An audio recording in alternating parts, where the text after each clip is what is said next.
चांदवडमध्ये कांदा प्रश्नाने घेतला पेट. महाविकास आघाडीचा मुंबई-आग्रा महामार्गावर आक्रोश मोर्चा, रास्ता रोको. बातमी चांदवड येथून.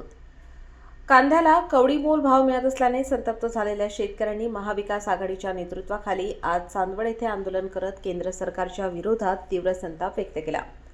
केंद्र सरकारला जाग आणण्यासाठी दिल्लीला जाणारा रस्ता रोखला असा इशारा देत आंदोलकांनी रस्त्यावर कांदे ओतून सरकारचा निषेध केला. कांद्याला कवडीमोल भाव मिळत असल्याने नाशिकच्या चांदवड येथे महाविकास आघाडीच्या वतीने आयोजन करण्यात आले होते. यावेळी केंद्र सरकारला जाग आणण्यासाठी दिल्लीच्या दिशेने जाणारा मुंबई-आग्रा महामार्ग रोखून धरण्यात आला. आंदोलकांनी रस्त्यावर कांदे फेकून आपला संताप व्यक्त केला. या आंदोलनाचे नेतृत्व राष्ट्रवादी काँग्रेसचे आमदार रोहित पवार, काँग्रेस प्रदेशाध्यक्ष हर्षवर्धन सपकाळ, राष्ट्रवादी काँग्रेसचे नेते शशिकांत शिंदे, विधान परिषदेचे माजी विरोधी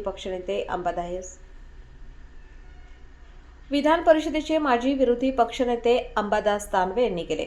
यावेळी खासदार भास्कर भगरे, खासदार राजाभाऊ वाजे, खासदार डॉक्टर शोभा बच्छाव यांच्यासह कांदा उत्पादक शेतकरी मोठ्या संख्येने आंदोलनात सहभागी झाले होते.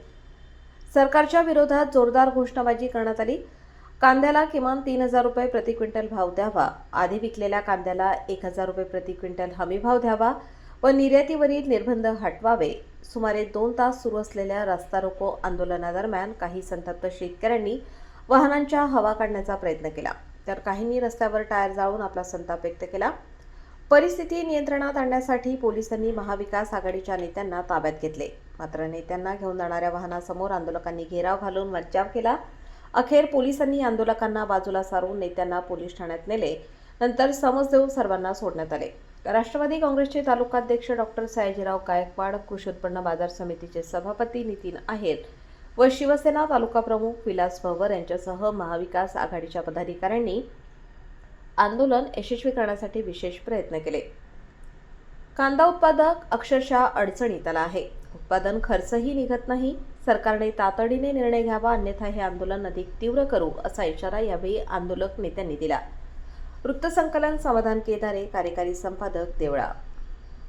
ते सामान्य लोकांच्या विरोधातलं सरकार, शेतकऱ्याचा आवाज या सरकारच्या कानावर पडत नाही. सामान्य लोकांचा आवाज या सरकारच्या कानावर पडत नाही. युवांचा नाही, महिला सुरक्षेचा प्रश्न या राज्यामध्ये जो वाढत चाललेला आहे त्याकडे लक्ष दिलं जात नाही. मग आपल्याला दुसरा कुठला पर्याय नाही, रस्त्यावर उतरावं लागतं, लोकांसाठी लढावं लागतं.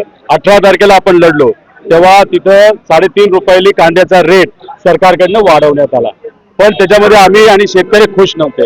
आमचं म्हणणं होतं इलेक्शनच्या आधी 24 रुपये रेट तुम्ही डिक्लेअर करा, इलेक्शन नंतर 12 साडेबारा रुपये तिथे डिक्लेअर करा.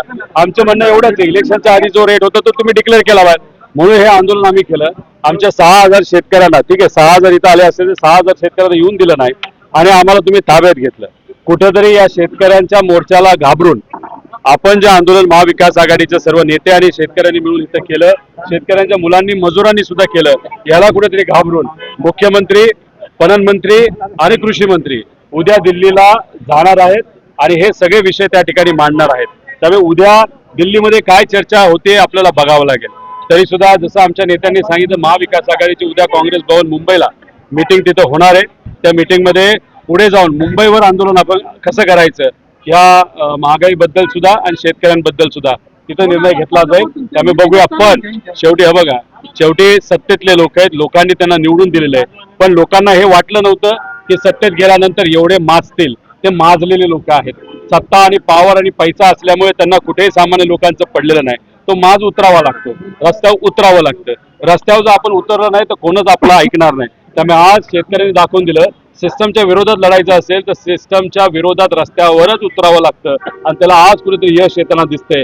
उद्या पण कुठल्याही व्यक्तीवर, सामान्य लोकांवर कुठल्याही विषयासाठी अन्याय झाला तर आपल्यासमोर दुसरा कुठला पर्याय नाही, आपल्या रस्त्यावर उतरावंच लागेल. जे भाषण झाले त्यामध्ये हर्षवर्धन विषयी आपलं काय मत आहे? तर मेलेडी बद्दल बोलले, काहीतरी चॉकलेट बद्दल, आणि कुठेतरी लोकांकडे तुम्ही दुर्लक्ष करत आहात, हे कुठल्याही नेत्याला शोभत नाही असं वेगळ्या शैलीमध्ये त्या ठिकाणी बोललं. आता लोकांचं हेच मत झालेलं आहे. आज लोकांना पेट्रोल आणि डिझेल इतकं महाग घ्यावं लागतंय, लाईनीत उभं राहावं लागतंय, त्याच्यात महागाई मोठ्या प्रमाणात वाढली, शेतकऱ्यांचं तुम्ही ऐकत नाही, बेरोजगारी मोठ्या प्रमाणात वाढली. मग सामान्य लोक एवढ्या अडचणीत असल्यानंतर नेता हा चिडतो, चिडल्यानंतर काही प्रमाणात व्यक्त होतो, व्यक्त झाल्यानंतर पुढच्याने नाराजगी व्यक्त करण्यापेक्षा प्रॉब्लेम सॉल्व्ह केला, अडचण सोडवली, तर